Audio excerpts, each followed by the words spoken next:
Hi friends, welcome back to పోలమ్స్ kitchen. ఈరోజు chips ఎలా తయారు చేసుకోవాలో చూద్దాం. ముందుగా దీనికోసం ఒక బౌల్ తీసుకొని 1 కప్పు మైదా పిండిని వేసుకోవాలి. రుచికి సరిపడా ఉప్పుని కూడా యాడ్ చేసుకోవాలి. ఇందులోనే 1 టీ స్పూన్ వామును తీసుకొని ఇలా చేతిలో వేసుకొని కొంచెం రఫ్ చేసుకొని వేసుకోవాలి. ఇందులోనే 1 టీ స్పూన్ వరకు నెయ్యిని యాడ్ చేసుకోవాలి.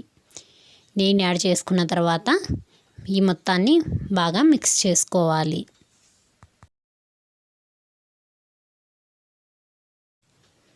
ఇలా మొత్తం అంతా బాగా మిక్స్ చేసుకున్న తర్వాత ఇలా చేతిలోకి తీసుకొని ముద్ద చేస్తే ఇలా ముద్ద అవ్వాలి. ఇలా ఉంటే పర్ఫెక్ట్గా వస్తాయి. ఇందులో కొద్దిగా వాటర్ని యాడ్ చేసుకుంటూ ఒక పిండి ముద్దలాగా కలుపుకోవాలి.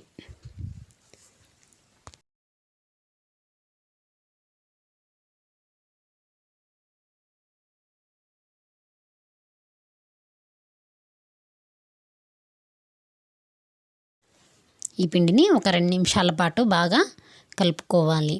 ఇలా కలుపుకున్న తర్వాత దీని మీద ఒక ప్లేట్ పెట్టి ఒక 10 నిమిషాలు రెస్ట్ చేసుకోవాలి. ఈలోపు స్టవ్ ఆన్ చేసి కడాయిని పెట్టుకొని డీప్ ఫ్రైకి సరిపడా ఆయిల్ని వేసుకోవాలి.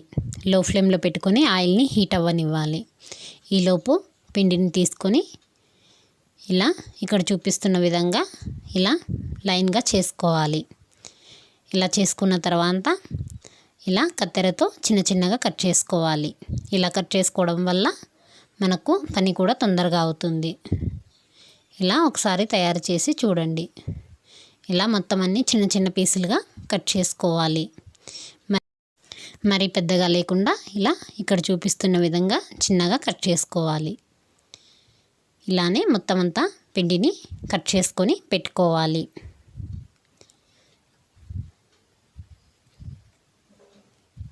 ఇలా మొత్తం అన్నీ కట్ చేసుకొని పెట్టుకోవాలి.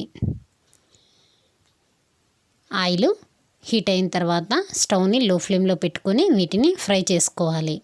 వీటిని వేసినప్పుడు ఇలా ముద్దగానే ఉంటాయి. తర్వాత ఆయిల్లో వేసిన తర్వాత ఒక 2 నిమిషాల తర్వాత కదుపుకుంటే ఒకటొకటిగా సపరేట్ అయిపోతాయి. ఇలా 1 నిమిషం పాటు కలుపుకోవాలి. ఇలా మొత్తం అన్నీ డివైడ్ అయిన తర్వాత స్టవ్ని లో ఫ్లేమ్లోనే పెట్టి మధ్యలో కదుపుకుంటూ గోల్డెన్ బ్రౌన్ కలర్ వచ్చేంత వరకు ఫ్రై చేసుకోవాలి. ఈ చిప్స్ ఇలా చేసి పెట్టుకుంటే ఒక 1 మంత్ వరకు కూడా స్టోర్ ఉంటాయి. ఇలా కంటిన్యూగా కలుపుకుంటూనే చేసుకోవాలి.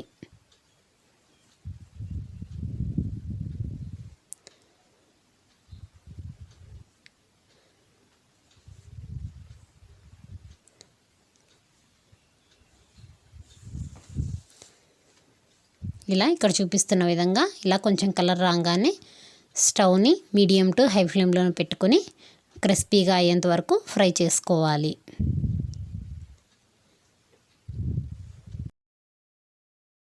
ఇలా కొంచెం కలర్ రాగానే వీటిని ఇంకొక నిమిషం పాటు క్రిస్పీగా అయ్యేంత వరకు కదుపుకుంటూ ఫ్రై చేసుకోవాలి.